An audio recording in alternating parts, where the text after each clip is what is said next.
नमस्कार और स्वागत है आपका चैनल पर। आज हम बात करने वाले हैं एक ऐसी किताब के बारे में जिसने दुनिया भर में ये सोच बदल दी कि असली बुद्धिमत्ता क्या होती है। ये किताब है डैनियल गोलमैन की इमोशनल इंटेलिजेंस। ये पूरा वीडियो एक कहानी की तरह होगा। कोई तकनीकी शब्दों की भरमार नहीं, कोई बीच में रुकावट नहीं और कोई स्टेप या पॉइंट नहीं, बस एक सरल लगातार बहती हुई समझ कि भावनाएं कैसे हमारे दिमाग, हमारे रिश्तों, हमारे फैसलों और हमारी जिंदगी को आकार देती हैं। तो आराम से बैठिए और चलिए समझते हैं कि भावनात्मक बुद्धिमत्ता आखिर होती क्या है। किताब की शुरुआत एक बहुत ही ज़रूरी सवाल से होती है। अगर IQ यानी दिमागी तेज़ी ही सब कुछ है, तो फिर ऐसा क्यों होता है कि बहुत होशियार लोग जिंदगी में असफल हो जाते हैं और औसत बुद्धि वाले लोग बहुत आगे निकल जाते हैं? सालों तक समाज ने ये माना कि ज़्यादा IQ मतलब ज़्यादा सफलता। स्कूल में नंबर, टेस्ट, एग्ज़ाम सब कुछ इसी सोच पर आधारित था। लेकिन समय के साथ ये साफ होता गया कि ये तस्वीर अधूरी है। कई लोग जो पढ़ाई में टॉप करते थे, जिंदगी में संघर्ष करते दिखे, और कई लोग जो पढ़ाई में खास नहीं थे, शानदार लीडर, बिजनेस ओनर, टीचर और इंसान बने। यहीं से इमोशनल इंटेलिजेंस की बात शुरू होती है। इमोशनल इंटेलिजेंस का मतलब है अपनी भावनाओं को समझना, उन्हें संभालना और दूसरों की भावनाओं को पहचानना। ये सिर्फ ये नहीं है कि आप क्या महसूस कर रहे हैं, बल्कि ये भी है कि आप उस भावना के साथ क्या करते हैं। डैनियल गोलमैन कहते हैं कि IQ आपको मौके तक पहुंचाता है, लेकिन इमोशनल इंटेलिजेंस तय करती है कि आप उस मौके को निभा पाते हैं या नहीं। किताब ये साफ करती है कि भावनाएं तर्क की दुश्मन नहीं है, भावनाएं सोच का हिस्सा है। हम जो भी बड़ा फैसला लेते हैं, उसमें भावनाएं शामिल होती हैं, चाहे हमें इसका एहसास हो या नहीं। अब किताब हमें दिमाग के अंदर ले जाती है। मानव दिमाग के दो मुख्य हिस्से होते हैं। एक है भावनात्मक दिमाग, जो बहुत पुराना है। दूसरा है सोचने वाला दिमाग, जो बाद में विकसित हुआ। भावनात्मक दिमाग का काम है तुरंत प्रतिक्रिया देना। खतरा दिखा, डर आया, शरीर हरकत में आ गया, ये हिस्सा जिंदगी बचाने के लिए बना है। सोचने वाला दिमाग धीरे काम करता है। ये सोचता है, समझता है, तुलना करता है और निर्णय लेता है। आदर्श स्थिति में दोनों साथ मिलकर काम करते हैं। लेकिन कई बार भावनात्मक दिमाग सोचने वाले दिमाग को पीछे छोड़ देता है। इसे किताब में इमोशनल हाईजैक कहा गया है। जब अचानक बहुत ज़्यादा गुस्सा, डर या घबराहट आ जाती है, तो इंसान बिना सोचे कुछ भी कर बैठता है। बाद में उसे पछतावा होता है और वो खुद से कहता है, मुझे ऐसा नहीं करना चाहिए था। ये रोड रेज, झगड़े, पैनिक अटैक और अचानक लिए गए गलत फैसलों की वजह है। इमोशनल इंटेलिजेंस हमें ये सिखाती है कि इन पलों में खुद को कैसे संभालना है।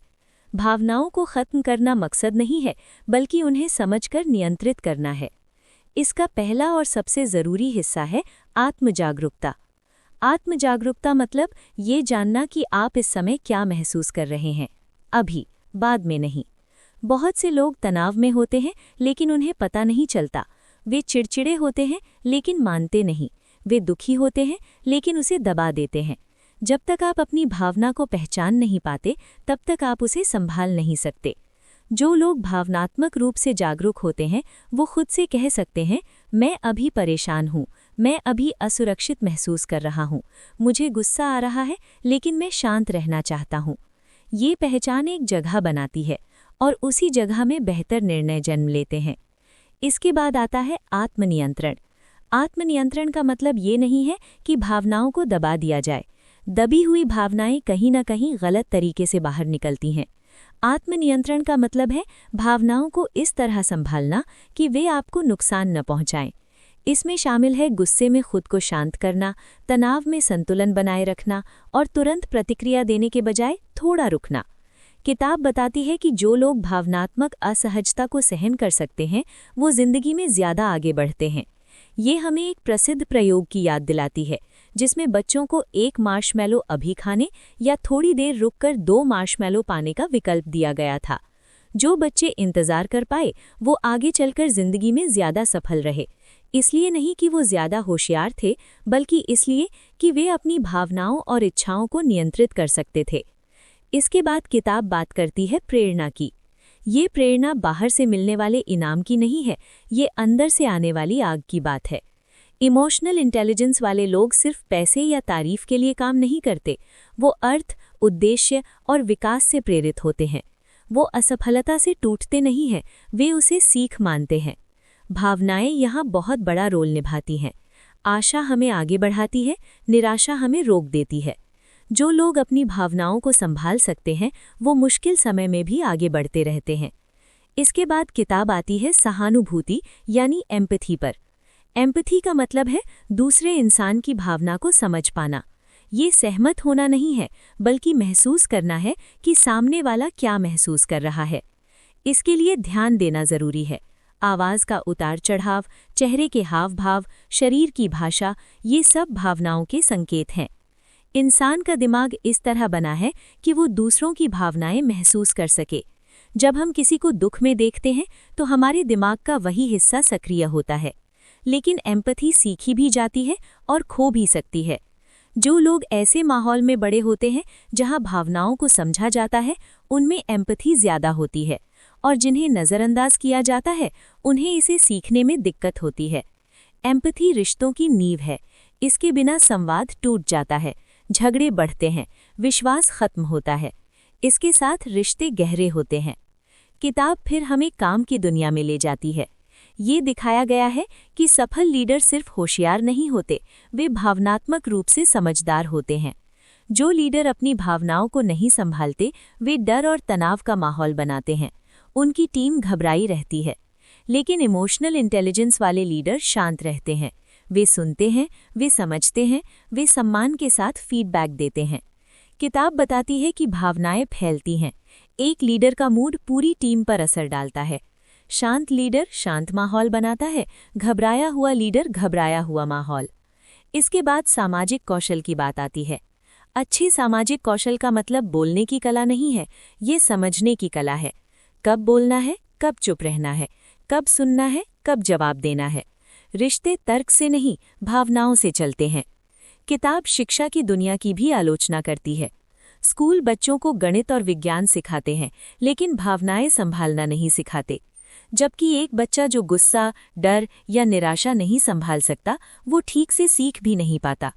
इमोशनल शिक्षा बच्चों को जिंदगी भर के लिए मजबूत बनाती है।